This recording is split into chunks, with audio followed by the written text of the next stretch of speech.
Welcome,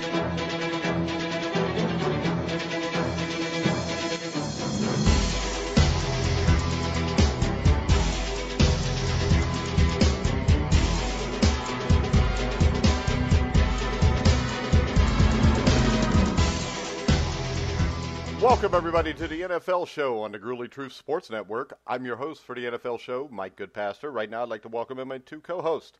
First up, from the FF Face-Off, the best fantasy football show around, Anthony Cervino. How you doing, Anthony? I'm doing great, Mike. How are you?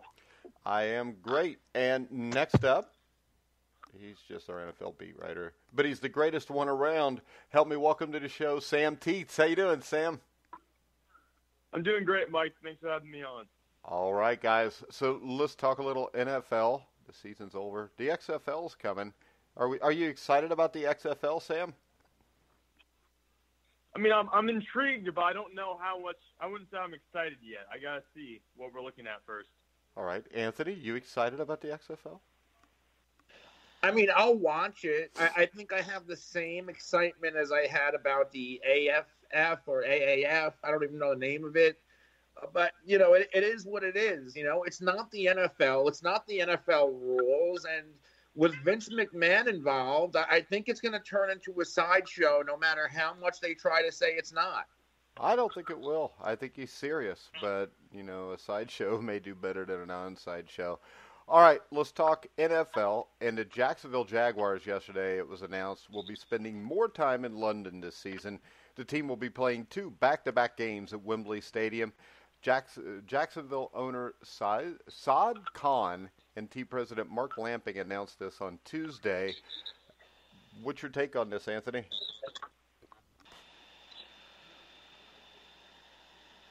About which part? Yeah, about the back-to-back games in Jacksonville.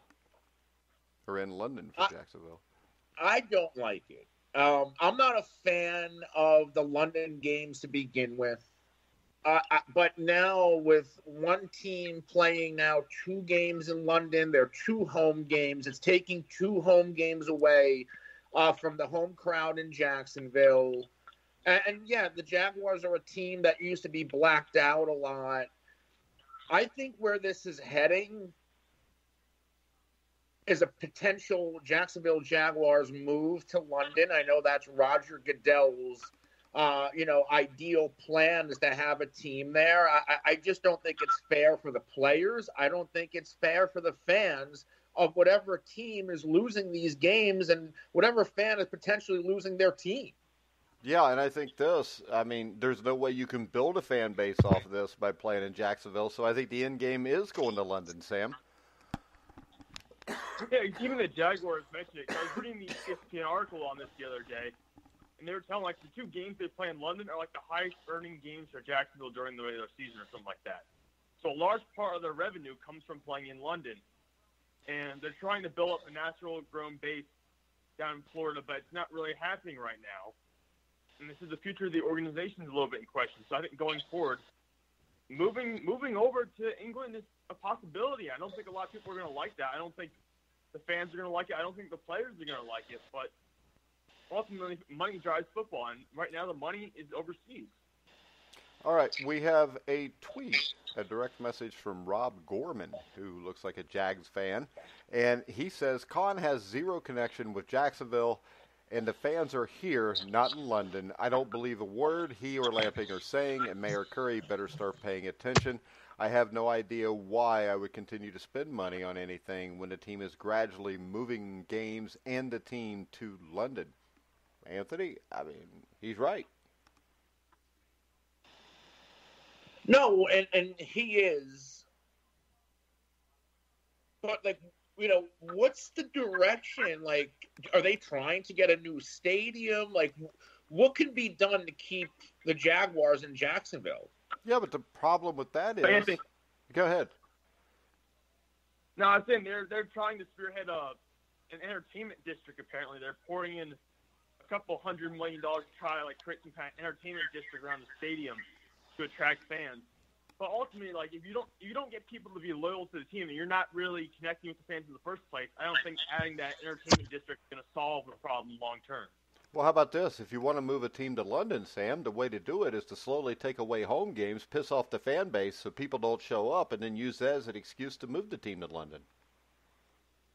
I mean, yeah, that's how it goes, though. It's like when the Chargers were slowly pulling off their deal in San Diego, they kind of ticked off everyone on the way out, too. I mean, it's just what you do. If you want to get an excuse, you point at the fans and you blame the fans in the long run. So you try to make them the villain and not you. Yeah, and that's what the NFL is really good at. So I don't think this is about a new stadium or anything. I just think Roger Goodell wants to expand the brand of the NFL by moving it to London. And I think the end game would be 10 years from now to have an entire division there. Anthony? So are we talking about adding teams to the league and disrupting everything else that's a part of the NFL? Because now you're going to have a whole new division? Yeah. I think the only and way to where is do this this, division going to go? Well, the only way you could do this, and it gives you an uneven number of divisions, but I'm just saying that they are looking down the road, and we just talked about the XFL. And number one, the XFL gives you a bigger talent pool of players, guys that you've seen play. But if you're going to do this and you're going to put, there's almost no way to have a team and have it fair in London unless there's other teams in Europe, is there? But how is it fair? Because you play your division twice. That's 8 games, or that's 6 games. What about the other 10 games that these teams play? That's kind of what I'm saying, though. Right now, it would be just, it would be all over the place, and you'd have to play a bunch of games like that. I just don't understand why they're doing this. I think what this is you've got a big corporation that's grabbed a lot of money, and they're getting greedy, and they're wanting more. And I think that what they could do, even though this sounds impossible, is I think they could make the NFL less popular within the next decade.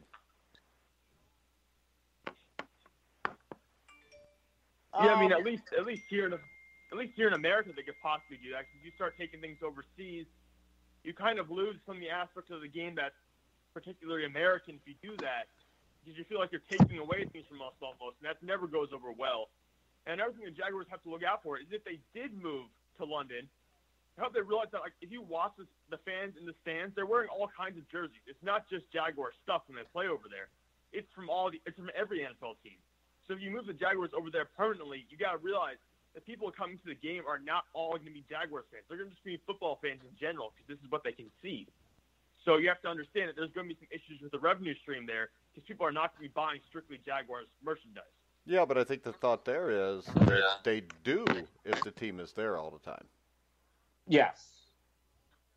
So, and the reason I say this is this, and people think that the NFL is infallible and is always going to be number one from here on out. But if you look at the 1920s, the major sports were Major League Baseball, boxing, and college football. You look now, and Major League Baseball and boxing have been relegated basically to niche sports. So this can happen where something switches, because I don't think if you would have told people in 1930 that Major League Baseball and boxing would be regional sports and professional football was the big sport, I don't think people would have believed that could have ever happened then either. I think what the NFL needs to do, if they want to have a brand in London, is that you have a brand in London and kind of revisit. We've talked about this on this show before, almost revisit NFL Europe. Yeah, but you can't, because NFL Europe costs them a ton of money, because it's just like the XFL. People don't want to watch an inferior product. Right, but what if it's not? What if the XFL folds like the AAF, and then you have all these players that are fringe NFL players? Now, they're not, top-end roster guys, but they're practice squad and bottom 53 players. That's what NFL Europe was. Almost, the NFL needs, like NBA Europe, the D-League. The NFL needs almost like a farm system. They've got it. And you put that in Europe. They've got it. It's called college football. It's the NCAA, and the NFL doesn't have to spend a dime on it. So why would you have a farm team? when you've already because got it. they want the NFL to be popular in Europe. Yeah, but I don't think like I said, because it's not going to stop in London. Yeah, but like I said, you're putting a secondary product in London. And those people, it's already been proven, won't buy it. I mean, hell, NFL Europe, you had Kurt Warner, John Kitna. There's a lot of guys that were really good NFL players coming out of it. But when you've only got 5 or 6 guys capable of making an NFL team, you don't really expand the brand. They tried to do that, and they lost their ass before. Why wouldn't they lose their ass now? And the other thing is this. You could talk about blowing the NFL up over in Europe or London or whatever, and I know London's in Europe, but over there, the biggest sports are soccer, they're rugby, boxing. Those are the big sports. I mean, the NFL in Europe, whether it's London, Barcelona, whatever it is never going to surpass soccer.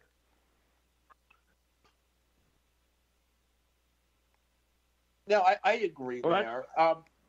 Go on, Sam. I was going to say it'd be interesting. Like, can the NFL accept being second? Or not even second? They wouldn't even be second. Can the NFL accept being one of those niche level sports when it comes to playing in Europe? I don't think the NFL is willing to accept the idea of them being a niche product in Europe. They're going to constantly try to do more.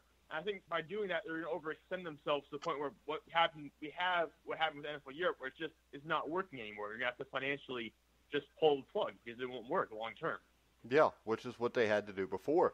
And the other thing I think that's going to kill this, and we're going to go right into our next topic, which is the possibility of expanding the NFL season to 17 or 18 games, which I think the NFL's tried to do for the last decade at least, Anthony.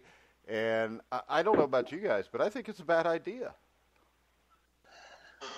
I love football. I love the NFL football. I can't get enough of it. But when you're talking about expanding 2 more games, I mean, we don't have players that can stay healthy for a full season now. And then you want to add 2 more games to their schedule. I think it's going to water down the talent pool. And I also think it's a bad idea. Now, the way around it possibly is maybe you only have certain players active, like, part of the rules, you're going to play 18 games, but you can only start your starters for 16 of them and make it a little bit more strategic. But then in those other 2 games, like, if you're expecting to go to a game and see Aaron Rodgers and then you're going to get his backup, you're going to have pissed off fans like the NBA. Well, you already have pissed off fans that show up to preseason games and pay full price. And I just jotted down a few things here that came off the top of my head that I think how it hurts it. And one of them is this. I think we all could agree that betting, sports gambling, and fantasy sports have a lot to do with why the NFL has blown up. Now, if you add 1 or 2 more games to the schedule, I mean, adaptation is already a key component for season-long fantasy football players, the DFS grinders, NFL bettors. If you bump the NFL to a 17 or 18 game schedule, that would change the way you approach all these betting genres even further. And I think it also makes the old data you're using when you're doing this less meaningful. An 0-1 start's not as big a deal. 3-0's not as big a deal. I think the extra games could tire out even the best teams. And to me, Sam, pro football is mentally, emotionally, and physically exhausting enough as it is. Adding 2 more meaningful games, or 1 even, taxes everyone affiliated with the franchise even more, and it can't help but tax the casual fantasy player and sports bettors at home also. Yeah, I think it's going to have a negative impact on everybody. And when Anthony talked about injuries and players who can't stay healthy. Look at a guy like Hunter Henry or something like that. Just look, a player from the Chargers who was viewed as like a rising star kind of player who can't play a 16-game season as it is. I mean, you're trying to push these guys to play 18 games. It's just not happening. And also, I agree that I don't think the fans want to do it because the fans, for the most part, like the players more than like the actual NFL itself. I think the fans would be inclined to agree with the players. I think by increasing the schedule, you're also devaluing every week because you're making it more I don't know what you're doing. There's more games, so now you're devaluing the price of every individual game in a sense. It gives you more opportunities to see them. And I don't see this happening. I don't see the NFLPA allowing this to happen. I just don't think it would be a smart move. Yeah, but we know the NFLPA likes to do what the owners say also a lot of times, Anthony. And when you look at it, they're probably going to get a larger cut of the pie to do this. But still, you're one of the fantasy football guys. Does it devalue the fantasy football or anything, especially if you're talking about sitting guys for a game automatically? Can you rephrase that? Well, we talk about daily fantasy or the sports betting Right. or any kind of fantasy football. Doesn't it kind of make it a little harder to be able to do those things if you add a week or two? Yes and no. Well, yes, in terms of if they are going to only allow players to play X amount of games, then yeah, that makes it a lot harder. But with weekly injuries and players in and out of lineups now, it's 6 and 1.5 dozen in the other. And when you rope in like a week 17, 9 out of 10 fantasy leagues have their fantasy championship in week 16 because in week 17 you have so many teams that are resting players that you could be playing in the championship. You may have gotten to a championship and kind of be screwed in the end. Yeah, and the other question here, this automatically pretty much kills preseason, I think, even if you keep it at 4 games. Because in theory, this is fine. You could cut it to 2 games. However, I think it's a farce when you consider that the best players normally sit out the majority of preseason anyways. They're not actually being saved from anything if that happens, and they're still playing 2 more games that otherwise probably wouldn't be. Now, if you keep it 4 games, Aaron Rodgers, Tom Brady, all those big names that the pricey NFL preseason tickets are there for, fans are going to get even madder because with the longer season, they're going to see them even less, whether it's 2 games or 4 games. So, the kicker here, I think, is that the owners assume you'll pay and attend those games no matter what trash they put on the field. And I think that's obviously not right because you very rarely ever see a packed preseason game. And the way this affects preseason, I think, is huge also, Sam. Yeah, like I said, I don't believe this would be a smart move by the NFL overall because we've talked about the players, we've talked about the fans. You're right, it kills some of the aspects they have, like the preseason. It kills some of the aspects of their current business model. And I just don't think, even if we up the number of games in the regular season and we cut the preseason games down, people are going to be mad because they're not getting to see their favorite players. It's going to be like the NBA where they have guys who just say, all right, we're going to rest these certain weeks because we're not going to feel like we want to do the whole season. Because it is too stressful. It is too much pressure both mentally and physically on players and coaches and stuff like that. So you'll see guys sit, and fans who go up to see these superstar players who aren't going to be there then because they're sitting and they're healthy are going to be furious. And the NFL, as it is, has enough of a bad rep with fans at times. They don't need to be throwing this into the ring as well. Yeah, and like you said, I think it cheapens the product. Because, Anthony, we see this in NBA, we see it in Major League Baseball, and any kind of workload management right there, doing that is going to affect the fantasy player or the bettor also. What's going to affect them? The work, if you end up with, if you add 1 or 2 games, you're going to have workload management just like the NBA and Major League Baseball does. And I know Anthony doesn't watch a lot of basketball, but still, if you're sitting Tom Brady for a game against the Dolphins, that affects all this. It cheapens the product. No, I think it does. The way the NFL is right now, I don't think a lot has to be changed. In terms of player safety, I think what we really should do is cut 2 preseason games and then leave the regular season alone, but then you're cutting revenue for the league. Yeah, but you're cutting revenue from the league and giving it back to the fans because the fans are being screwed by having to pay full price for these tickets.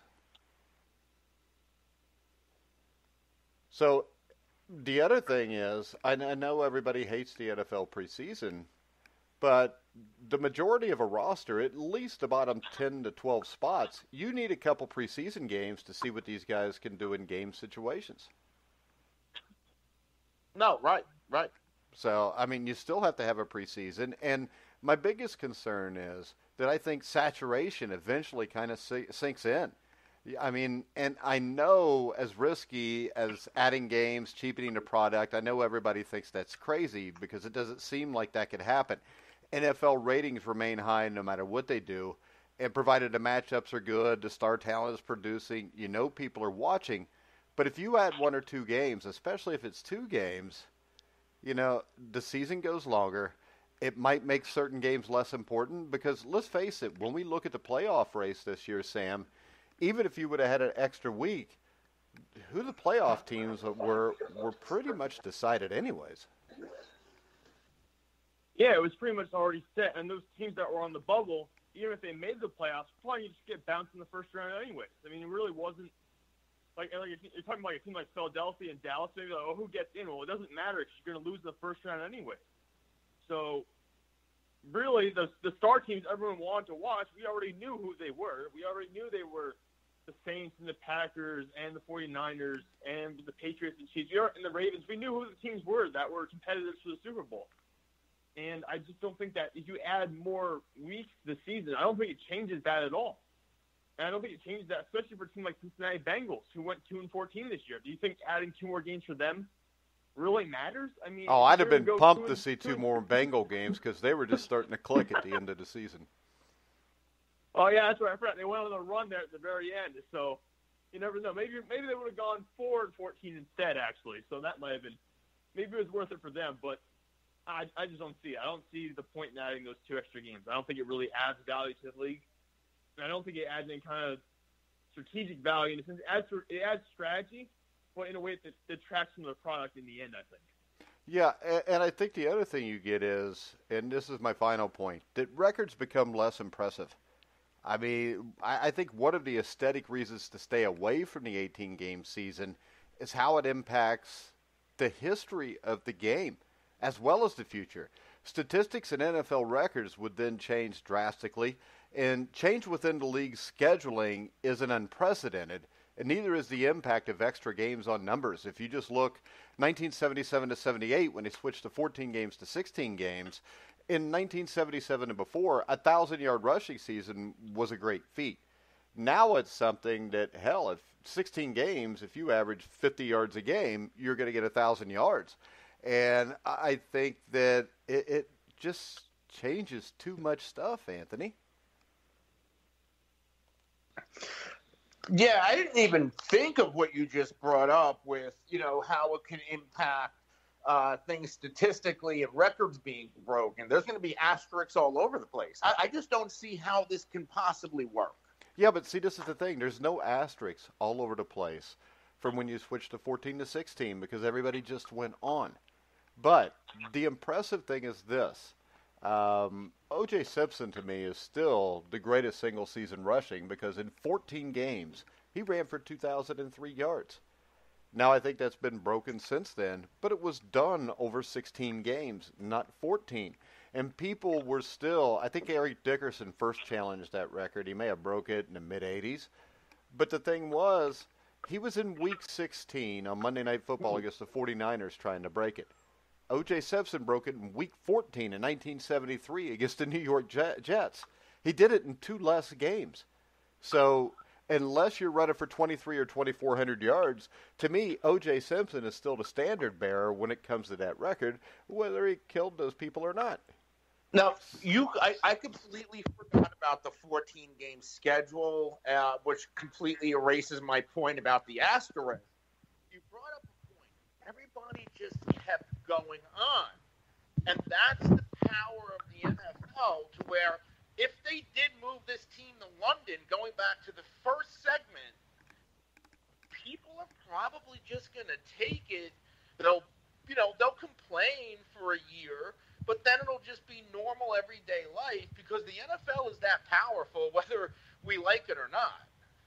Yeah, and when you look at baseball, I think baseball, Sam, is where the records and the history are more important than anything else. They've kept it at 162 games for over 50 years. They're never going to expand that. But the same thing kind of happened there. We had Barry Bonds on the steroids hitting home runs. But the one difference here is baseball fans were so ingrained that these numbers were so huge that most baseball fans will still tell you they think Hank Aaron's the home run champion. That doesn't happen in the NFL. Yeah, no, the NFL, it feels like there's records broken all the time now. That's partially because of the way the game's changed and how the schedule has changed as well. But I do miss part of that history. There's a historical aspect, both to baseball and a little bit to the NBA, that I really appreciate. And I feel like if you change the schedule for the NFL, you lose that aspect entirely. And that's a whole part of like the NFL community and whole part of the fandom that is just thrown out the window essentially over the NFL's desire to make a little more money. And I feel like if you weigh the historical value of that against the NFL's own desires, I think you should stick with the way it is now. I like the way it is now. Yeah, because there was a point, like in 1984, where Dan Marino broke the record for passing touchdowns in a season at like 48. But people forgot, 7 years before that, the record was different because you were playing 2 games less. And I think people tend to forget the history of the league. And I think that is most prevalent when you see the way former players are treated. And when you see how people just kind of forget about them. It's like with the NFL, for fans even, it's more about the entire NFL than it is the players. If you had baseball players that had this issue also, the baseball community would have been in an uproar, and they would have probably forced Major League Baseball to take care of this. Where in the NFL, it's like, well, these guys are throwaway. And I think a lot of that is the average NFL player plays 3.5 years. And there's not as much continuity to it as there is baseball, where the average baseball career, once you're in the major leagues, is probably double or triple that. And I think a lot of things get lost because the NFL players and the way the contracts are structured, you could be a guy in his 5th year and you could be a lot better than a guy that's a rookie. But because of what I have to pay you of you being in the 5th year, Anthony, I'm going to go ahead and cut you, discard you, and let this new guy play. Right, but isn't that what we're already seeing? Yes, that's kind of my point, though. That's why people don't care, because people are more caught up in the NFL, and anymore, I mean, there's not too many fan bases that are completely loyal, because younger kids now, I mean, you got a lot of kids that maybe grew up in Minnesota that are 9 or 10 years old, but they fell in love with Patrick Mahomes and the way he plays. So now they're Chiefs fans. And as long as Patrick Mahomes is a Chief, they're going to be Chiefs fans.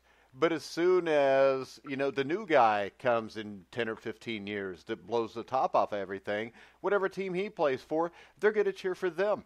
And I think that it's like this. If we write an article on The Grueling Truth and it's about college football, it gets bigger numbers than the NFL. And I think the reason that is, especially if it's about a specific team, if we write an article about Notre Dame or Penn State or Ohio State and you put it on those sites, the numbers blow up because the people are connected to their former school or they live in that area and they're connected to it. With the NFL and the NBA now, you see it also, people get more connected to players than they do anything else. And I think a lot of that's the daily fantasy thing also. So what you see is instead of, I'll put it like this, I'm a Reds fan. And in Cincinnati in 2010 or 11, when they made their first playoff run in 15 years, my sons were going to Great American Ballpark with me, and we'd go sit right down, first or second row from the field because there's only 10,000 people there. I mean, because there was no one big player.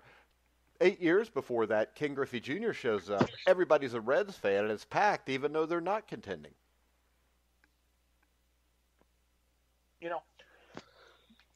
Sports, how can I word this right? In fantasy football, in my industry, we are seeing more and more players over teams. especially not even daily fantasy, but when you have a season-long team and you're drafting these players and you're married to this team, and some people like me, I'll play in 18, 20 leagues. I'm all over the place. I still have an allegiance to my Dallas Cowboys, but we are seeing more and more fan bases, especially younger fans, who are playing fantasy football and they don't really have an allegiance to a team. They'll probably never have an allegiance to a team because their allegiance is going to be to the players on their fantasy roster. Yeah, and I'll tell you what, though. More and more of it. Anthony, I don't think it's just a fantasy thing. And I've brought this up a lot. And the perfect example to me is this.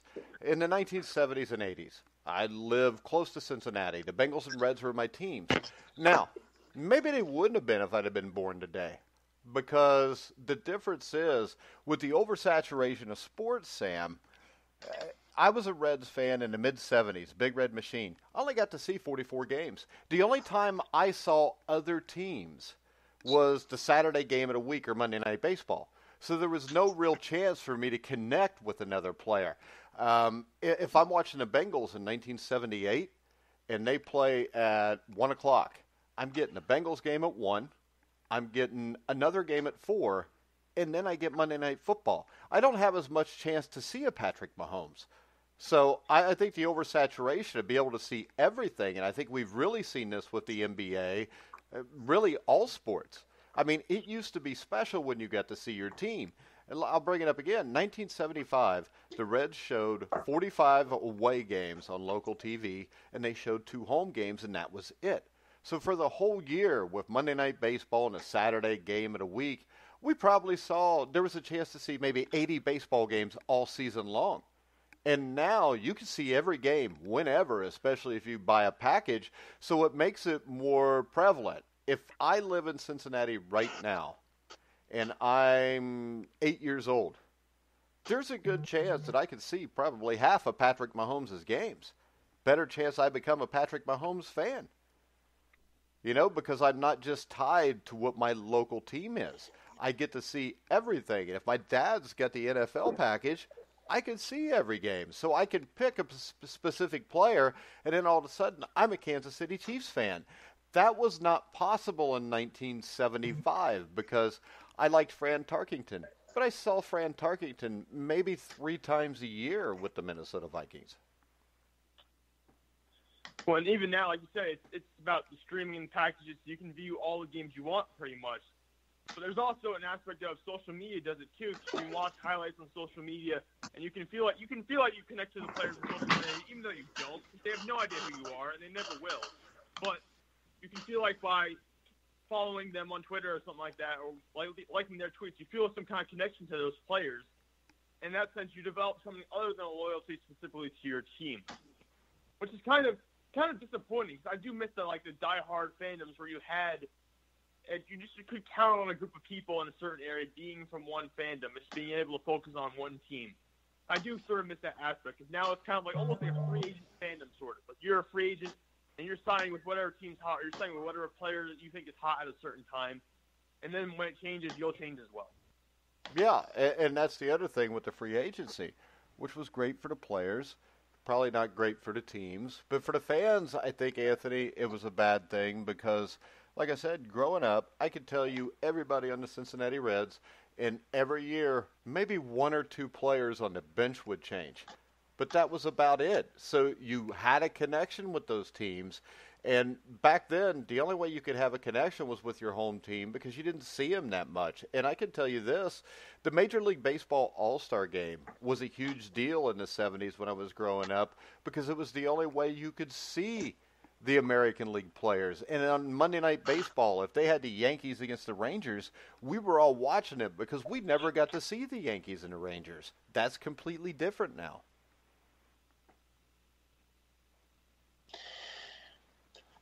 I mean, I'm a Cowboys fan, and I've been a Cowboys fan my whole life, and I'm in New Jersey. Or is that because they were a dominant team in the 90s when I was a kid and they were on TV a lot? That's why you became a Cowboys fan, is my guess. And the thing is this. The Cowboys and the Steelers, in the 70s and the 80s, you still got the Cowboys, the Steelers, the Dolphins, and the Raiders a lot because they were the best teams. But you didn't see any Kansas City Chiefs fans around even when they were halfway decent because you didn't get to see them that much. I mean, let me ask you this. At what age did you become a Cowboys fan? It's got to be young.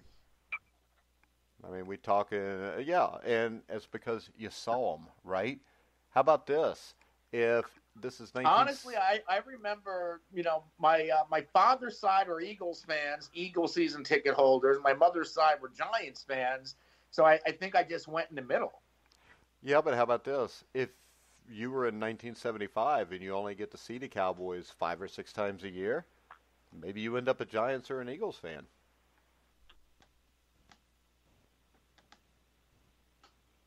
And if you'd have been born in the 70s, you'd have been better off being a Giants fan. You'd have sold more Super Bowls. And the Jets wouldn't have beat your favorite team this year. I knew I'd figure out a way to get that in there, Sam. You proud of me? Almost every show. I know. Yeah, I'm waiting for it.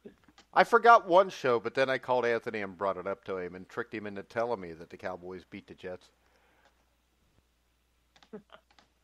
I tried to do it again there, but he learned his lesson because we all knew the Jets beat the Cowboys.